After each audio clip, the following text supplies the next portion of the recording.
Hello, everyone in the chat, and obviously everyone who's joined in today. Thank you so much for joining our live webinar today, Generation COVID, Getting a Job in a Crisis.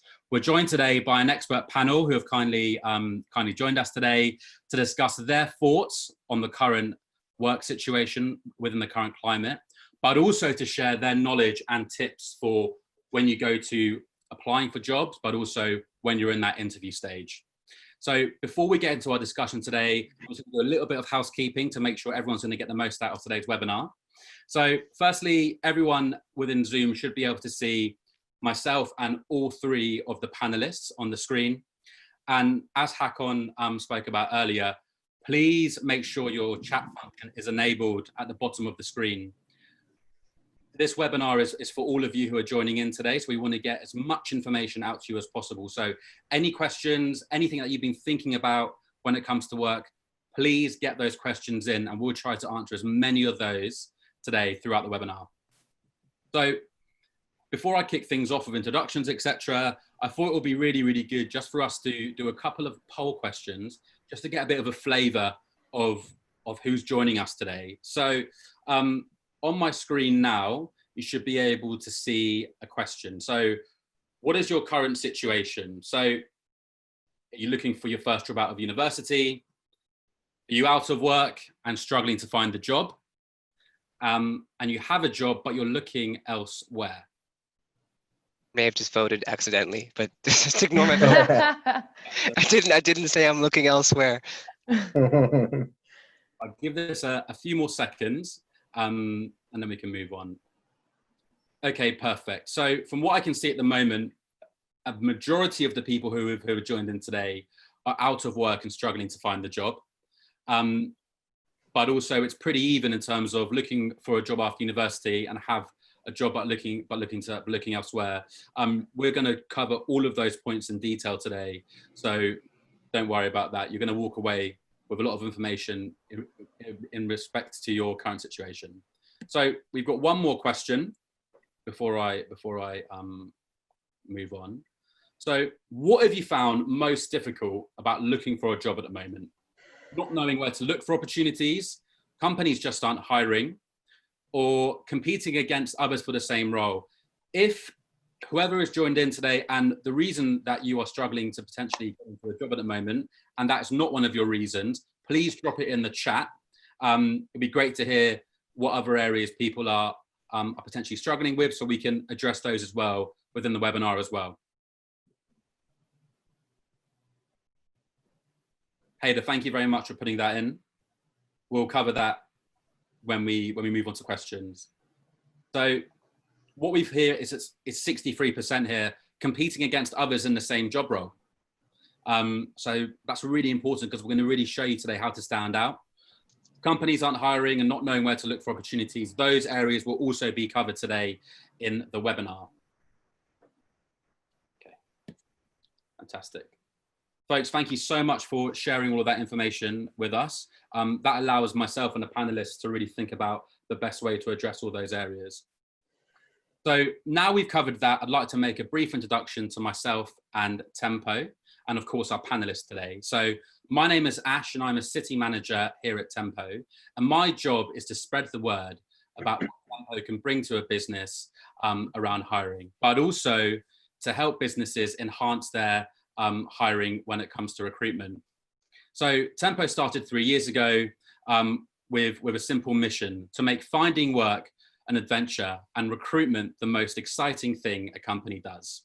We are an end-to-end hiring platform which connects the most exciting candidates instantly with the fastest growing and most innovative companies across the UK. So we work with over 2,500 businesses across the UK, across a variety of sectors.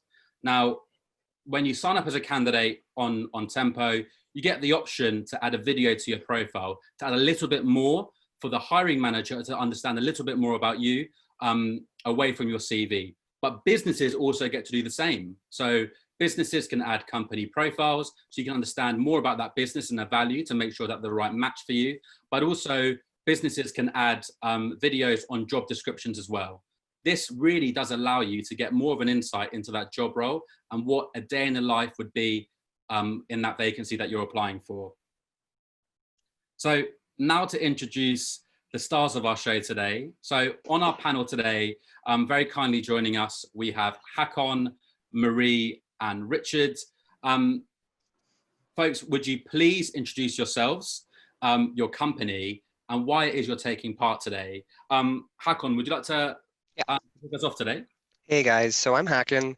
Bit of a strange case. I'm a Dane that can't speak Danish, and I'm also Dutch, and I can't speak Dutch. Was super privileged. I grew up in a beautiful island in the Caribbean called St. Martin, if any of you have heard from it, or heard of it, sorry. And then I moved to the UK when I was a teenager. In terms of now, I have a background in science, so I'm a scientist by study, and I've actually seen some questions about changing industries, so I'm going to dive into that later. But you know, I work in fintech, so I'm a CCO for a company called CapDesk. It's basically something that's not super sexy. It's cap table management, which makes it's like the foundations for companies to kind of raise money on and to not make mistakes later when they want to give equity to employees and stuff. But as CCO, I look after all the commercial hiring right now. So sales, marketing, CS, a little bit of technical hiring. So I do a little bit with the founders on how do we get engineers. And I've been here for only 4 months. So I actually came in during COVID, and I have a lot of insight on how I actually got into a job during a coronavirus. So maybe I can share about that a bit. That's me in a quick nutshell, but I came previously from a super cool fintech that many of you may have heard of called Pleo. It's a smart fintech with company cards like Monzo, and I was their first one for the UK. So I've been in 2 scale up kind of companies. Over to Marie. Can I just hand it off to the next person? Go for it. Marie? Yeah, hi. Hey everyone, I'm Marie, and I work at Learnably, where I handle people operations, which means that I'm in charge of everything that relates to people experience from before they're an employee. So I designed and implemented the hiring process, training the managers as well, collaborating with them in the recruitment part, which is why I'm here. And then I also do onboarding and employee experience further down the line. For context, Learnably was 10 people last August, and between August and March this year, we went to 17 people, and between March and now, we're now 33. So a lot of hiring, a lot of remote onboarding, a lot of making all of our processes match whatever the world was becoming, and yeah, so that's why I'm here. Amazing. Thank you so much for sharing that. And Richard? Hi everyone, I'm Richard Hutchinson. I head up the recruitment team at City Fibre. City Fibre are building a digital full fibre network across the UK to really help improve the digital infrastructure across the UK, which I think through COVID has been demonstrated the importance of the UK's reliance on a better platform for internet speed and reliability. I've been in recruitment for 20 years. I've got a team of about 13 people that are focused on recruiting quite significantly between now and the end of this year. We're in a kind of a growth stage of the organisation, really to help us get into as many cities as possible to build that digital infrastructure. I'm passionate about recruitment. I wanted to get involved today because I kind of firstly wanted to get City Fibre's name into the mix, because we're definitely recruiting and we've got roles across varying levels across the organisation. But we also recently announced that we need to recruit 10,000 people in the next 3 years to help our build. So we're working with our external build partners to also support their recruitment. So plenty of opportunity for people in the UK to potentially think about a career change and help us build the future network of the UK. Well, there we go. I can see a few questions coming already about career change. So I think Richard's given some hope there in regards to that straight away. So before we get into the questions, I'm going to just really quickly set the scene today. And folks, thank you so much for sharing more about yourself and why you're joining today. I know that, as I said before, we're going to take away so much from today. So we're living in simply unprecedented times where we now have to wear a mask wherever we go, treat hand sanitizer like it's essential, have to queue up for ages in the shop just to go and get some milk.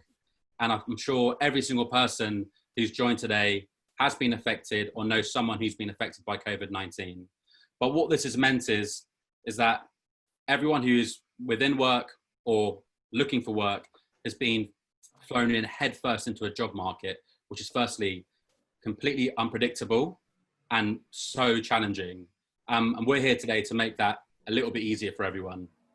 As I said, we're really glad to be joined by a panel today who you can already tell they've got a wealth of experience, who I know that a lot of people are going to take a lot of information away from today.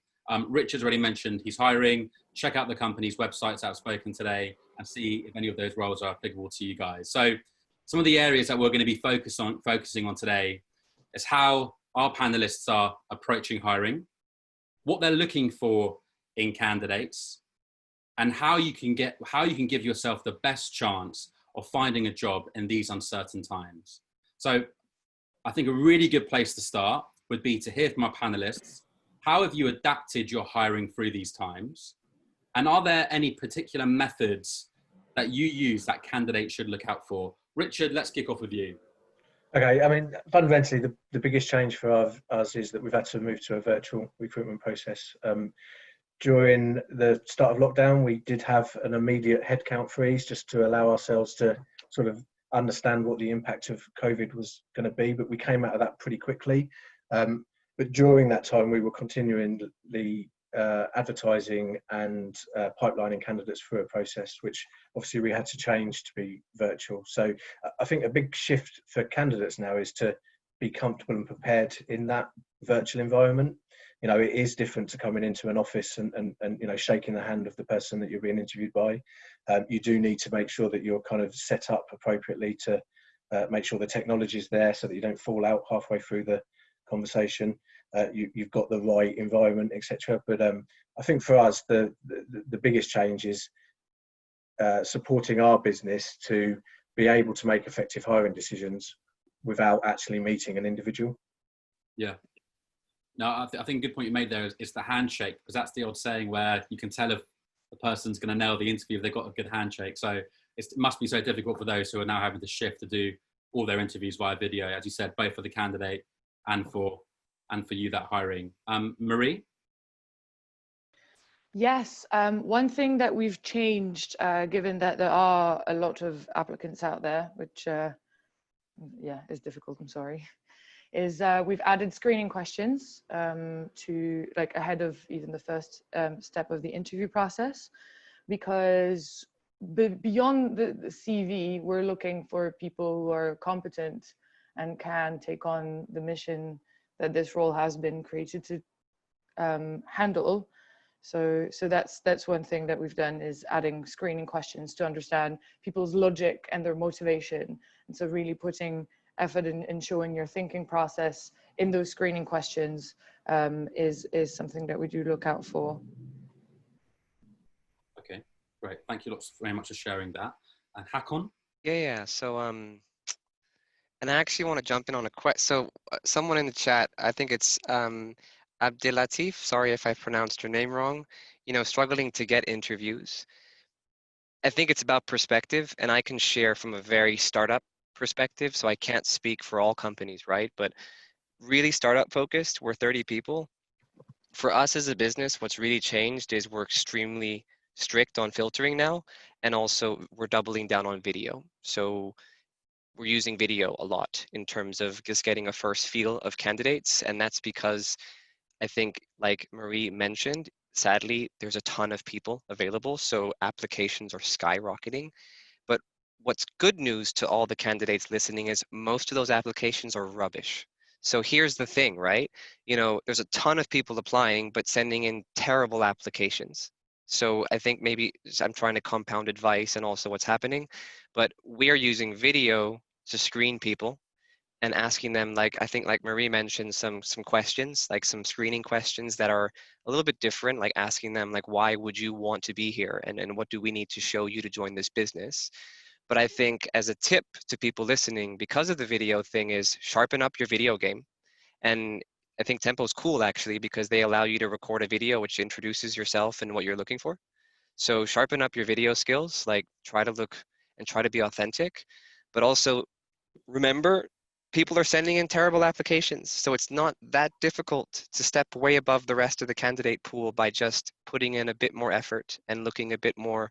It's not about looking professional, but like really making an effort to be a little bit more unique and show that you really want this job by doing your homework in that video or in that application, because people are just not doing it. They're just sending in rubbish mass market applications, and that's not changing. And when you get one or two people that really put an effort in, it really clearly shows. That's my tip. Sorry. I think no, that's amazing insight, and I think that's a lot of big confidence booster when people said earlier around a lot of people applying for the same job roles. That just goes to show when people are in the hot seat looking for those applications that they're potentially not tailored and they're going out to mass. So really, really good point there, Hakon. Love that one. Our next question, which we've got here, and I think it'll probably lead on to that, is that what can a candidate do to make themselves stand out during the applications process, maybe aside from the video? And have you got any good stories about candidates doing so? Hakon, let's continue with you. It's going to take ages to talk about this one. And as quickly to answer Gail's question in the chat, how long should videos be? To be honest with you, not more than 2 minutes. Super punchy, to the point, very, simple, but authentic. So what was the question again, sorry? What are people doing to stand out? What kind of candidate do to make them stand out in the application process? And have you got any stories of candidates that have particularly stood out in your time whilst hiring? So I think, like going back to the video thing, there's so many ways to stand out. And I think we had a call before this one, I think all of us, so hopefully I'm not stealing people's thunder here, I'm sorry. When you send an application in, put the effort in, like be a bit selective on the companies that you want to go to. But yes, that's super heavy investment on the front side for many companies who are, super crappy practice. They don't respond to you, you get no feedback. Sadly, that's the name of the game, and that's the game that you need to play. But then even when you do put an effort in and send an application, there's a lot more that you can do while you're waiting. So a lot of people just don't do anything. You just send an application and sit back and hope and pray that they respond to you. Go on LinkedIn, try to figure out who the hiring managers are, and send an email to the hiring managers, which goes a bit further. Hey, just sent my application in. I've done my research. Also stumbled across you as maybe the hiring manager. Love your profile. Looked at your profile. Super cool that you went to like Sheffield University. So did I. I don't know, but go a little bit further, because that ping will make me look at your application just organically. I'll go and find your name. And that gets you ahead of hundreds of people in front of you, just as a bonus point. Does it mean you're going to be successful? I don't know, but it will mean I will look at your application. And the reason why that's a good point is because nobody's doing that right now. They're sending applications. I think we just closed 2 roles. We had over 500 applications. Only 2 people out of 500 actually messaged me on LinkedIn. And it's very clear that I'm the hiring manager for the roles. And that's even in the job spec. In terms of story, it's a long story, so maybe I'll wait. But yeah, I'll wait on that one. It's too long, but I'll come back to it. I've got something on the back of what you just said about messaging people on LinkedIn. Ask your hiring manager, find them and ask them for feedback. Proactively ask them for feedback. And if it doesn't mean that you get this job, then at least you'll know exactly what you need to do better in the next application. And if they don't answer, then ask the next person for feedback. Just relentless resilience and dedication is it's true that even though the applications are more numerous, they're not necessarily more qualitative. And specifically within the tech industry that Hakon and I are in, I think we don't necessarily hire a lot, but it really makes a difference if people do their homework and know exactly why they want to be with us. Nice. I think that's a really good point, Marie, that you mentioned there. The amount of people that probably just sit there and don't get feedback, but actually go out to ask for it, you would probably be surprised that if you ask someone for help or feedback, that they most likely would respond if they got the chance to see it. So definitely try. And I think Marie's made a good point there. Richard? Yeah, I mean, I'd just say, think about the job you're applying for, sharpen your CV to that job, make sure that you're pulling out your skills and achievements that correlate back to the job. So don't just have one bog standard CV that you use to apply for multiple jobs. Think about the specific job you're applying for to really make sure that stands out for that vacancy. I think just also think about your personal brand. So we've talked about using the network on LinkedIn and engaging with hiring managers, but what does your actual LinkedIn profile look like? what story are you telling on your LinkedIn profile? Many recruiters will receive a CV and then do follow-on research to find out more about you as an individual. And LinkedIn is one of those places they're going to go. So think about what you actually are saying on your LinkedIn profile. There's lots of space on there to tell a really rich story. And that might include some of the groups that you're participating in, some of the interests that you're displaying on LinkedIn, so that you can actually really help someone to see how dedicated you are to the kind of area of interest that you might have. 100%, but also use LinkedIn as a tool to follow the businesses or those specific industries that you have a passion in, and you get updates to see if those businesses are recruiting. And just to compound further, a quick caveat. You know, there's a few questions coming in about changing careers. This one's really difficult, and this is a very important, and I have a story quickly to share. But there's another question I think about, you know, what do you do? Do you do this or do you that? But on the thing with changing careers, this is interesting. So I had a recent, this woman reached out to me. She works in fashion. She got laid off. She has a fashion background, design, textile. She makes clothes, right? She wants to go into fintech. She has no clue how to do it. But she's been following me on LinkedIn for a few months, so she's done her homework. She sent me the most beautiful message, which is like, hey, this is my situation. Humble, I'm stuck. I've been following you. You seem to give a lot of feedback to people.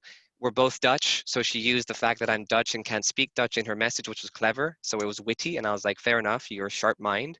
So I agreed to have a call with her for an hour, and then I just drilled into her on feedback. I was like, okay, if you want to move into fintech, why do you want to move into fintech? You really have to think it through, right? Because she's right. An application like hers with the fashion background, she wouldn't make it past my first filter. I would reject her immediately. And maybe back to Richard's point, we are quite strict at filtering out because there's a lot. So that's where you have to go above and beyond. But then with her, it was asking her, okay, it's fine, you work in fashion, but what skills do you have in fashion which are more abstract, which you can bring to our industry and to this role that you might want to be in this business? So that's where you have to be super like intellectual. Like, okay, I haven't used that tech and that tech and that tech, but this is what I'm bringing, which I think can add value to the company. Remember, it's perspective. We're a small company. We can be flexible with our imagination on roles. In bigger companies, they will have very strict processes. So you're going to really struggle. But I think if you want to swap industries, you'll be more lucky in a startup versus going for a big corporate company, just from my personal perspective. Nice. Thanks for sharing that. Richard, just a couple of people have asked you to drop in the link to your website on the careers page. Yeah, no, absolutely. I will definitely do that. I'll definitely do that. It's basically cityfiber.com. If you go there, you can find out about what we're doing with our build partners, but also you can navigate to our careers page for the stuff that we're recruiting into City Fiber. I'll definitely add that into the chat. Fantastic. Thank you so much. I think a question that's coming from Tangent, which I think is a good question, and it's been mentioned quite a few times, is that what can students do right now to increase their chances of getting employed? But also what I would like to add to this question is that potentially if there is a gap in your CV or you want to move into another industry, what are the signs or what are the things that people can do if they're not getting into work? What are the extra things they can do to add value to their CV that is going to make them pop to you when the CV comes through? Marie, let's kick off with you this time. Tailor it. Just tailor everything. It needs to click on a cognitive level. You know, if I see your CV and it immediately resonates with the words that I bathe in because I'm involved in the hiring process. So it's like every day, all day, I see these words everywhere.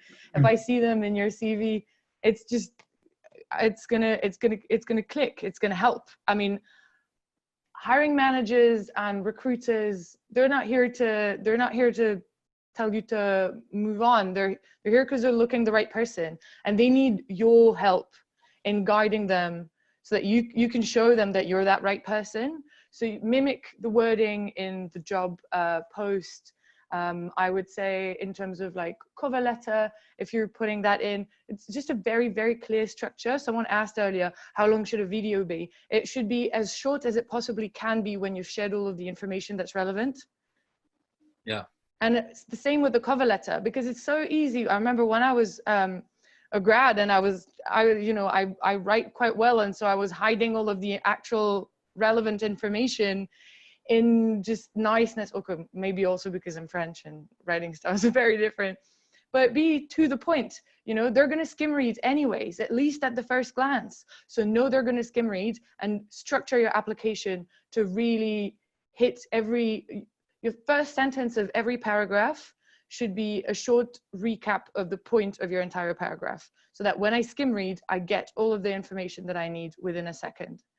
And also, as Hakon said earlier, a lot of applications are very generic. So just make sure that, you know, the first thing I'm going to look for is the name of the company anywhere. Is it actually, then I see that, lock my eyes, does it actually relate to why you want to be with us and what we can bring to you as a junior person in terms of your professional growth?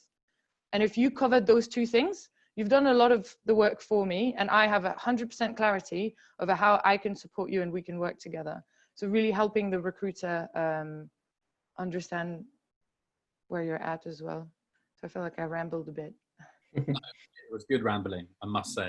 And just in terms of when you're potentially a student, haven't got experience, or are there any other kind of areas or things that they can be doing to add value to their CV that haven't been into work? So I'd say experience doesn't necessarily relate to work. It can relate to anything that you've achieved that proves that demonstrates the capabilities that it takes to achieving that. I mean, when I was a grad, I put on my CV that there's a statue I made that's in my hometown. I mean, is it relevant to the job? No, but does it show that, you know, I sort of ambitiously went and the town hall financed it and now it's there? Yes. Is it a small town? Yes. Does it matter? No. What matters is that I can demonstrate that I am proactive, that I am ambitious, that you know, networking, how to get where you want to be. And that's why, you know, a follow-up on LinkedIn demonstrates that into action and helps you as much as the theory of what's written in your cover letter. Amazing, Yeah. amazing. It's fun. Sorry. So Carl on the chat, shout out. I mean, love the Dutch comment, but I'll come back to your question later. But like, there is a thing with age and experience, and I know what you mean on the discrimination thing. I'll address that. But first, on the entry level stuff, people out of uni, I'll be blunt with you guys. It's hard. It's really hard. And I think this is where the application thing becomes very strategic. You can go for graduate schemes, which are incredibly competitive right now, or you can choose a startup or whatever. What I'm seeing now, so giving you some blunt reality checks on what's coming in from the market, people are doing insane amounts of online courses. And I actually don't think it's a positive thing. I think people are doing too many courses and there's no focus. So it's just obvious they're scrambling to learn new skills, which if it's good to keep your mind busy, awesome. But, you know, learning to code or learning to do this, think about the job. Like, what are you bringing to the job? And also making sure you're reaching out to companies that actually want to hire graduates. Like, for example, I don't hire graduates. Like right now, I'm only hiring experienced people. I have to, because now I've stopped, but that's the way that we've layered. Now, maybe in 8 to 12 months, then we're going to hire loads of grads, because then we have a system to coach them. I think looking at a company and how they train their people is fascinating in these really high growth startups. So sometimes being like, I think a startup between 30 and 150 people, it's also really hard to get into those because they're looking for very specific profiles to level them up. But I think pre-20 people in a startup, it's kind of like a fair game because they're looking for anyone who's passionate that can really help them. But when you get to 30 to 150, you're looking for very specific profiles that will push the company because they need to level the company up. I don't know if that's any use, but like it is hard, but some courses are great, but you gotta, even though just coming out of uni, you don't have to know what you want to do with your career. But like, this is where privilege comes in. If you have connections, sadly, this is the real world that we're living in. Privilege makes a difference, which is sad, but it's super true. So if you know someone that can help you get a door in somewhere for an internship or anything, as harsh as it is and unfair as the world kind of is, you have to leverage whatever you can, as long as you use the privilege and don't disrespect it. Something like that.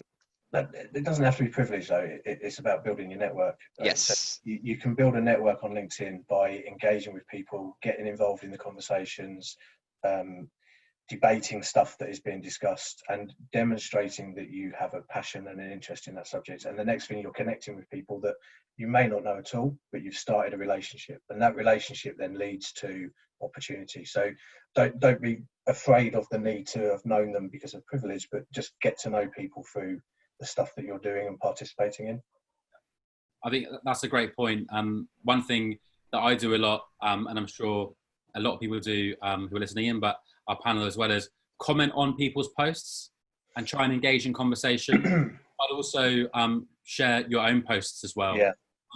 Starting a discussion, I think, is way more powerful than getting involved in a discussion. But getting involved in a discussion is equally fantastic, because you're putting yourself out there, you're putting your name in front of people that are experts and leaders in that particular field or industry. So don't get involved in discussions where it's not going to shine you in a positive way, though. You know, there's a lot of awful comments made on LinkedIn, there's a lot of negative stuff made. Get involved in the positive stuff, show yourself to be a positive player, and off the back of that, connect with people, right? Don't be afraid to actually reach out and connect with people and build that network rather than just participating in the discussions. And quick one on Richard's point there. If everyone goes to my LinkedIn profile, I wrote an article on this. It's called the CRR methodology: connect, respect, request. It was very popular with some of the guys I used to work with. So it's a methodology on how to connect with more people professionally and not come across as annoying. So I think that article is linked in my articles on my LinkedIn. But also, guys listening, don't be lazy. It's a lot of work to get a job. You have to go and do a lot of goddamn work. I think that's the blunt reality. You have to be on LinkedIn every day. You know, don't go tanning every day. Go and, you know, schedule time. Like from 10 till 12, I'm on LinkedIn, I'm hunting. And then take a break. And then from 1 till 4, I'm doing it again. It's a grind. Like, use it almost like you would be using a job, because you need to be present to get anywhere. Like, if you're just expecting to get a response, that's not the winning game right now, sadly. And I think that means you need to be focused, right? I think being too sporadic in terms of the things that you're thinking about considering means that you can't focus your efforts in the right way. You can't build the right network. You can't research the right information to make sure that you shine properly in the opportunities you're applying for. So when we talked about, you know, applying your CV back to the job, that's massively critical, right? When we write a job advert, we put keywords in it to try and attract the right people. So we're looking for those keywords in a CV. So let's make sure that your CV reflects what we're looking for. And that's where it's, you know, if you're not focused and you're not thinking about what it is that you really want to apply for, you will just have a generic CV that just doesn't stand out, and it just falls into the periphery of every other CV that the recruiters are looking at. Exactly. And a point which I think all the panelists have mentioned is that, you know, put yourself out there. Everyone who's joined in today has done that.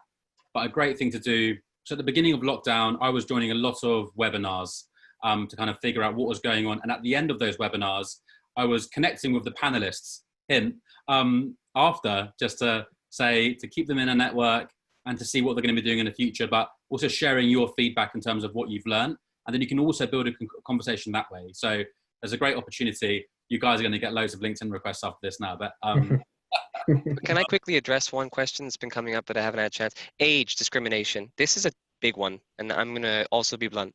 I mean, for CapDesk, I'm not a discriminator on age, and we get people who are in their 60s applying. And here's I mean, it's perspective, right? So, for example, the way that I look at a CV, I never look at your name. I never look at names first. I quickly go into the experience. So I try to remove bias, right? Because bias is a problem that's in the industry. It exists. I'm sorry, it's the way it is. And there's some cool recruitment platforms, I think, that are doing unbiased stuff, right? So I look at their skills first, and that's where relevance to the role. So the first thing is, you know, how exactly matched are you? Then there's a process. Then it's like, okay, now, you know, what are you bringing to the table? And yet I'll look at the answers to the questions that we might have. You will always make it to a screen no matter how old you are. And I think maybe the discrimination piece is startups, for example, being a bit biased, thinking, oh, if you're 60 or whatever, you know, you've checked out, you know, you're not going to come in and put in the 50 hours or whatever the hell it's going to be. I think there are employers that don't do that. And I think it's just about being selective on companies that you know that you could kind of win with. And that's doing your homework on LinkedIn. You know, look at the profile. Are there older people in this company, or is it only young people? If it's only young people, the grim reality is they're probably only hiring young people because that's the culture fit that they think makes sense for them. So it's a really difficult one. And I don't know how useful that advice is, but I would say profile. Look at the companies. Like, do they have a mixture of people of ages, or are they super discriminatory just by the way that they're structured? And that's a grim reality, which, I mean, we just hired a guy called Kartik. He came from a diversity inclusion recruitment background, and he's super interesting. So he brings a breath of fresh air in terms of how we are now looking at this. So you have to do the homework, and it's not a great answer, but that's the grim reality right now. Yeah, I think diversity and inclusivity is becoming a much bigger statement for most organisations now, and most organisations are now thinking about their D&I strategy. I would say don't assume discrimination or bias in an organisation, because actually lots of organisations are recognising that if all of our hiring managers are trained on discrimination, are trained on unconscious bias. We're just about to implement technology that removes name and other details from a CV so that we can't actually see it at application stage, because it really is a really important point for us as an organisation that we do encourage a diverse application into our process. Marie, have you got anything to add to that for our next question? Yes, just an actionable follow-up on exactly that. Again, to help the recruiter, you don't need to put information that's not relevant. Your marital status, don't add it. Your physical address, don't add it. Your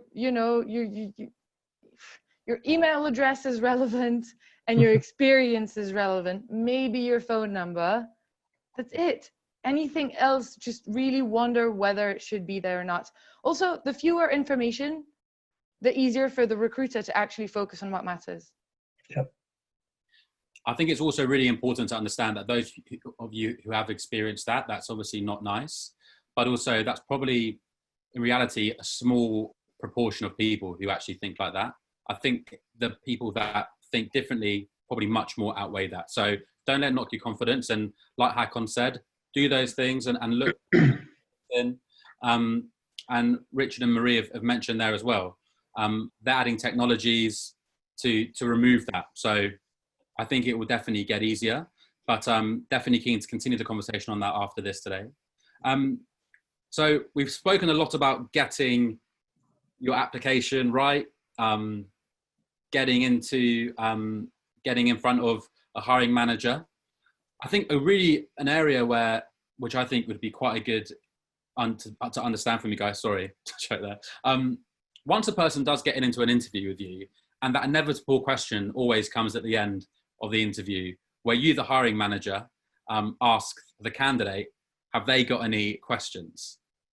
And I sometimes struggle with that, because I think, what are the right ones to ask? I mean, are there any specific questions that candidate should 100% be asking?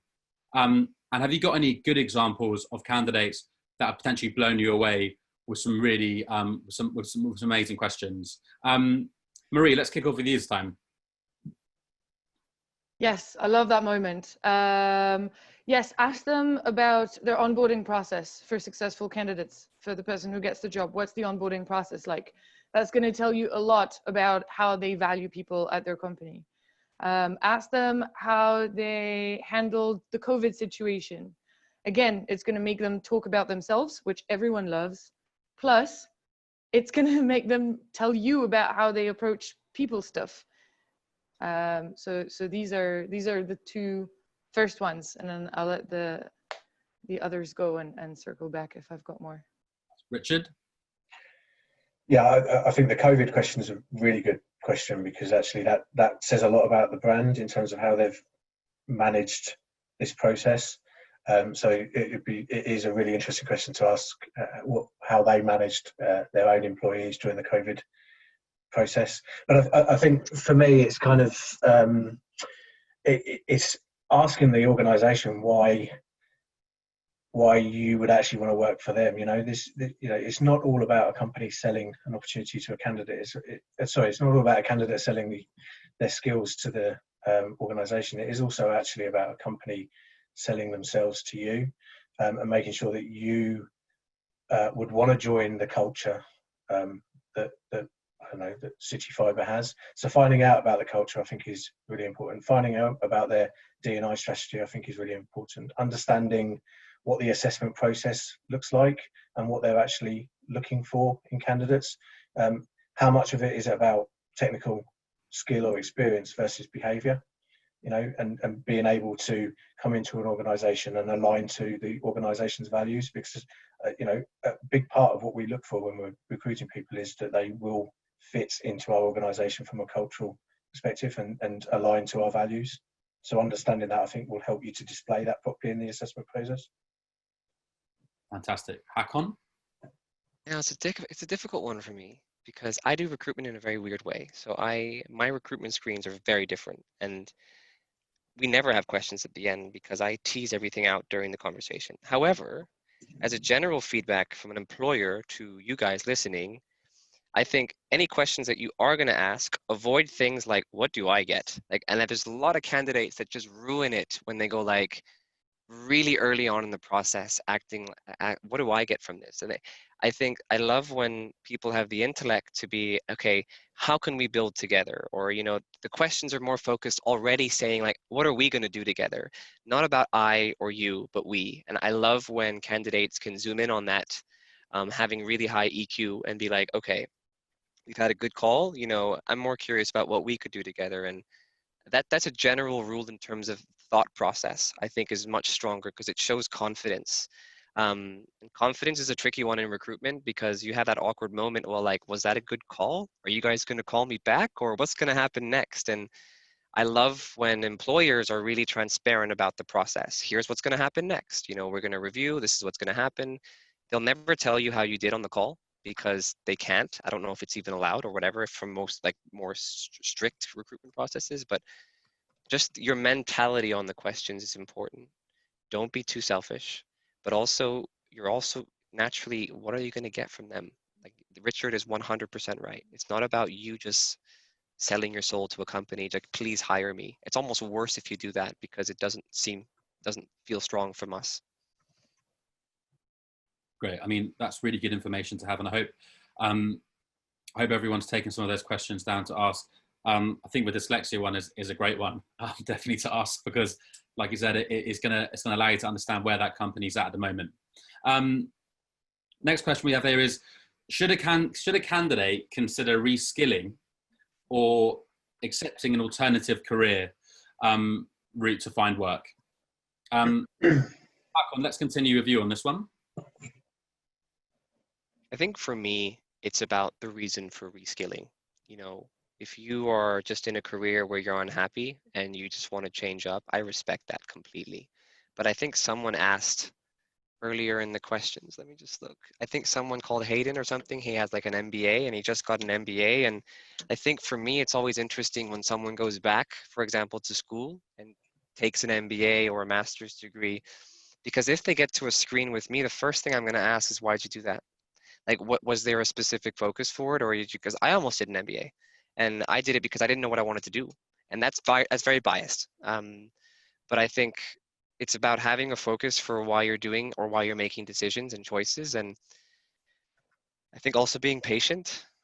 It's a tricky question actually for me to answer properly because I don't have enough personal exposure to the whole reskilling thing. Because I did more pharmaceuticals, went into fintech, but I started my career in sales. I did sales because I wanted to learn how to build a business, revenue, how to survive, and that kind of organically brought all the other things that I could think about as I went. I'm actually going to pass. I'm not really strong enough to answer this question. Okay, Richard. I think it depends on personal circumstances. I guess we're in a difficult situation at the moment whereby we've probably found a lot of people have been impacted by COVID and found themselves being made redundant or furloughed, and this therefore potentially is an opportunity to consider a different career move that maybe they wouldn't have considered previously. You know, as I said at the start of this, we've announced 10,000 jobs over the next 3 years. We are looking to recruit people that are unskilled, and as an organisation we're funding training to get them to the skilled level that we need, because the market is not big enough to cope with the volume of people that we need to help us build the digital infrastructure. So, there are opportunities to think about career change and to look at how you can work with that organisation to be upskilled. If that works for you, then fantastic, because I think there's organisations out there that are doing similar things to the likes of City Fibre in different industries. So I'd say it depends on your own personal circumstances, but then start researching the types of organisations where there are opportunities to think about a different career move, and how you will get the level of training that will support that. Amazing. Thanks a lot for sharing that. Marie? Sorry, I got caught up in the chat. Do you mind just repeating the question? It's difficult, isn't it? No multitasking, no. No worries. Plus the fan, it's like triple multitasking. When you collect yourself, there's a question that I want to answer. Someone been furloughed and redundant. Do you have to disclose that? I think honestly, no. I don't think it's appropriate for employers to be asking. I think you can if you want to. I think it's about being honest. And but I think a lot of people discuss like, oh, if I tell them that I'm not employed or I'm redundant, it will weaken my position on negotiation. It's an interesting question. I think there is unconscious bias where some employers definitely will do this. So I think you need to be careful. But I think the answer is you don't have to. I just hired someone on furlough, and I hunted him down. It turned out that he was on furlough. I didn't know he was on furlough, so it just perfectly aligned for us. But yeah. Yeah. Also, over to you, Marie. On that point, Hakon, is that a lot of people are in the same position at the moment. So if you don't mention it, the hiring manager can probably understand the reason why. But sometimes it's also good to ask about, it's good to tell your story, and really get them to understand from that personal point of view. So I think there's two ways to look at it, but you don't have to mention it, no, but they'll probably know the reason. Marie, the question I asked earlier, multitasking, was should a candidate consider reskilling or accepting an alternative career route to find work? I'm siding with both Richard and Hakon on this one. It comes down to personal circumstances too bad. Like if you can't pay rent next month, you figure it out. Don't say no, then you'll get another job. I don't know. It's a really difficult question to answer. But to circle back on the furlough point, no, you don't have to volunteer that information. Yes, a lot of recruiters will make this assumption if there's a recent gap because it happened to a lot of people. And also, and more importantly, in my opinion, do not let that have a poor influence on your personal narrative. If you want to come and work for company X, it shouldn't be, oh, because I was put on furlough and then I was made redundant. It should be because I have the opportunity of being available and I was on the lookout for a new job and yours fits in perfectly with my personal mission for X, Y, and Z. Like embed that, weave that in your professional narrative, so that it's the next logical step that's going to be a mutually beneficial move for the company and for yourself. Perfect. Thank you very much. Wait, what? And Alice, you've asked a really awesome question, and this is really interesting for me. So, like, your industry is dead kind of now, and it's so topical for COVID, right? What do you do if you need to change industries because yours is dead, right? What happened recently for me is we had this onboarding analyst, kind of like customer support and onboarding CS team, and I had 5 stewardesses from British Airways apply, and they were all different. One of them I progressed, and that's because she really did a good job at showing her customer service and how she would attend to certain things, even though it's nothing to do with airlines, right? She didn't make it after the next round, but at least she got a screening from me because I just realized she wasn't a good fit. So to that answer, transferable skills, yes, but you need to add context to your application or else we just wipe them, because there's a lot of people that are in that situation right now. But think about your industry, what's the core? And then, I mean, I loved it. I was like, oh, this is cool, British Airways. And then, but I did look at the application, but the others didn't make it, but she did progress to at least one more stage. Perfect. Thanks for sharing that. One question that has come in here from Joanne, which I think is an interesting one, is if you have a career that spans 20 plus years, or and you've also had a career change, is a 3 to 5 page CV too long? And when it comes to you guys, when you're looking at CVs, how are candidates making their CVs really stand out? So how long should the CV be, and how are they making their CV stand out to you? I know we've touched on it, but it'd be great to focus on it just before we... Great tools. One to write down is called Nova Resume. It's a tool based out here in Copenhagen. Nova Resume is really good. Just make sure CV stand out more. It's really interesting. I can type it in the chat, but it's called Novo Resume, I think. And 3 pages, way too long. I'm only looking at the first page. I'll be really blunt. I will not go past the first page if that's a short and sweet answer. Okay, and on that first page, what are the key areas that make you be like, I need to interview this person? Relevance, which is such a generic thing. But personally, I look for rodeos. I call these things called rodeos. So I look for, if you've been in a company that has already been through the growth that we are going to go through. So if you were employee number really early, so I'll cross-reference your previous employer based on, like, okay, you joined the company basically when it was founded, cool. When did you leave? 3 years later.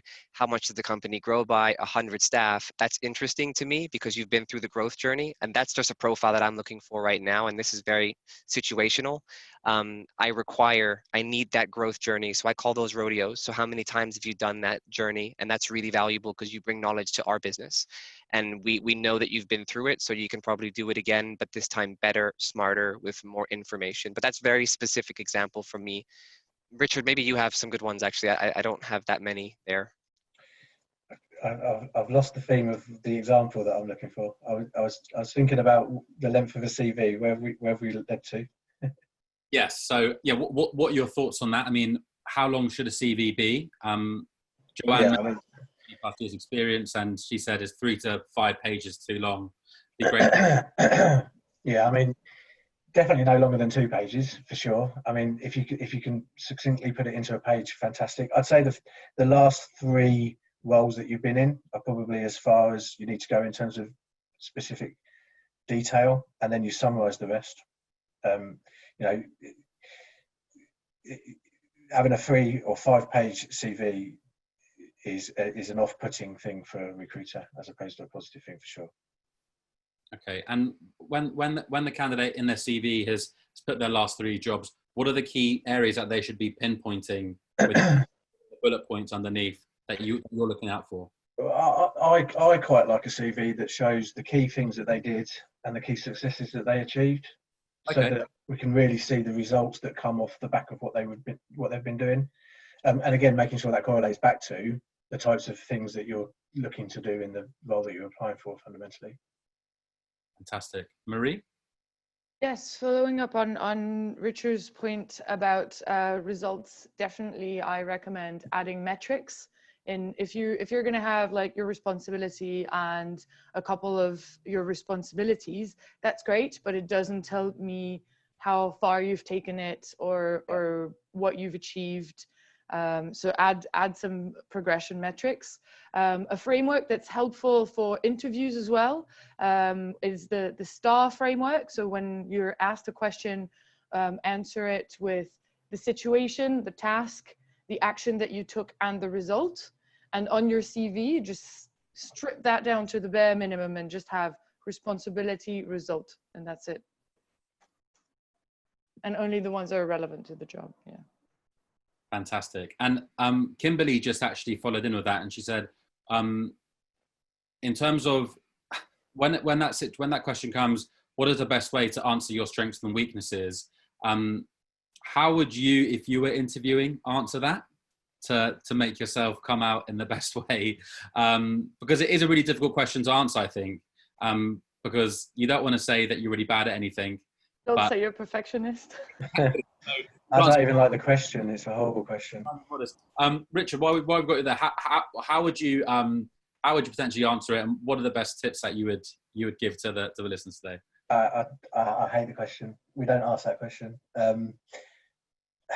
Some people may do though, so we need a little bit of help on that. Yeah, no, I get it. I'm just trying to think. Go on, Marie, while I think, please. Whatever the question is, you can always tie it back to things that you learned, and that matters more than your strength. So if, like, okay, your strengths, you probably have something in mind, Mine is that I'm great at clear communication and documenting stuff and processes that are infused with empathy. Then I'd follow up with some results, like the employer score that Learnably has internally from its own people, and the type of feedback that I've received and how it's gradually improved because I've embedded that feedback. So even if it's on my strength, I'm going to show how I've applied that strength to get a result. And then on the weaknesses part, exactly the same. Like I honestly, I mean, I couldn't multitask 5 minutes ago, and I have my mind is like a sieve. So that's a fact, and it's definitely a weakness. Now, it doesn't have to remain that way. You know, I'm proactive. I automate myself so that I can't let things slip through. I constantly ask for feedback so that the things that I don't do well, I learn to do better. And I think that being honest, like, don't look for what you think they're looking for. Just give what you have, and remember to make it constructive and a logical progression. Yeah. Hakon? Okay, I don't like that question, so I'm not going to answer it. Sorry, but I'm going to drop right now, in my opinion, the best piece of advice. And there's a guy in the chat called Gershagun, I think is Gershagun, I'm sorry if I'm pronouncing it. You launched your own company and you've sold it and now you're trying to get a job. I'm actually going to call you out because I think you're doing it wrong. Why are you applying for jobs? You shouldn't have to. I think the smartest advice that I can give for people who are, you know, who have been successful in launching businesses or who think they're really switched on, create a job in a company. This is how I got both of my jobs now. So remember at the start, I talked about how I came into CapDesk. There wasn't a job. I got in touch with the founders and I created my job. So I actually did my homework. I figured out where their position was.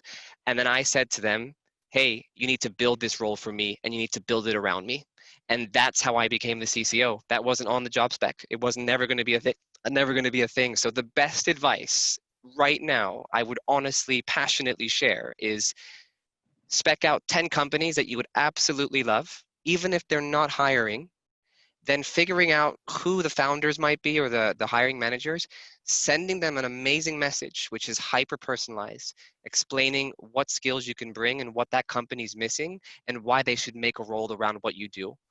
That's incredible. That's actually how I got my job at Pleo. And I actually, because they weren't ready to hire me, I told them that I could launch them into the UK. They weren't even thinking about it yet. So the reason why this is useful, then you're up against nobody else. You're one applicant against zero. And that's how you win.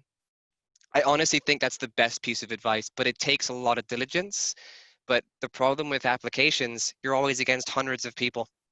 So the best piece of advice, create your own goddamn job.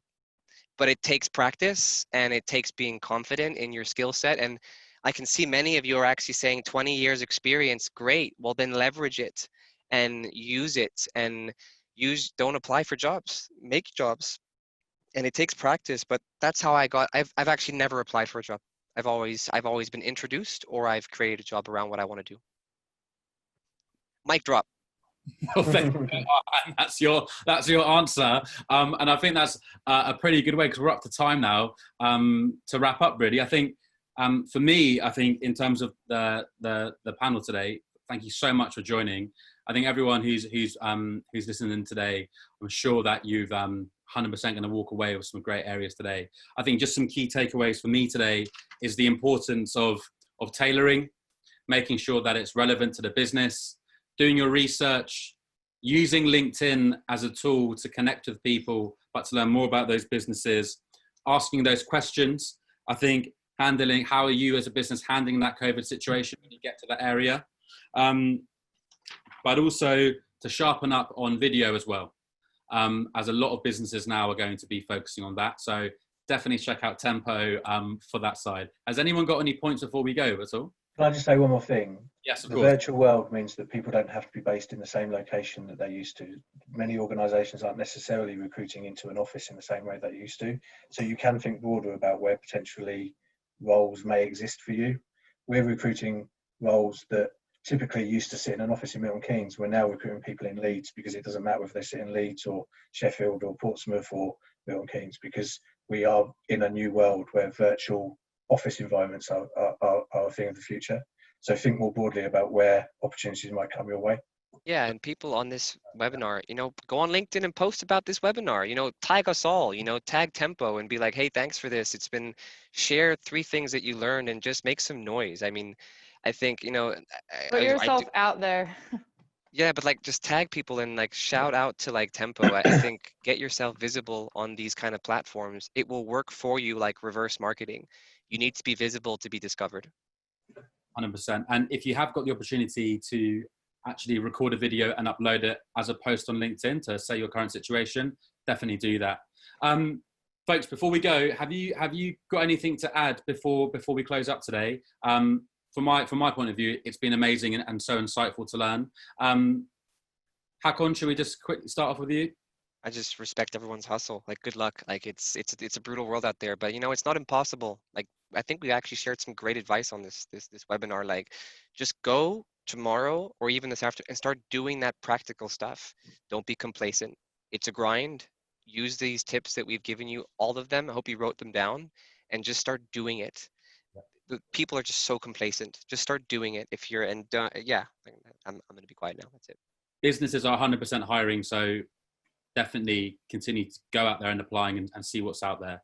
Marie? Looking for a job as a full-time job. Do it 40 hours a week at least. Okay, that's great advice. And Richard? I'd just say have faith in you. There will be an opportunity that is right for you. Don't lose faith. Keep going. Amazing. Well, everyone who's joined in today, thank you so much. And to our panelists, amazing. Please connect to everyone on LinkedIn, comment on the post, start a discussion, and yeah, best of luck in your search for a new job. Thanks, everyone. See you later.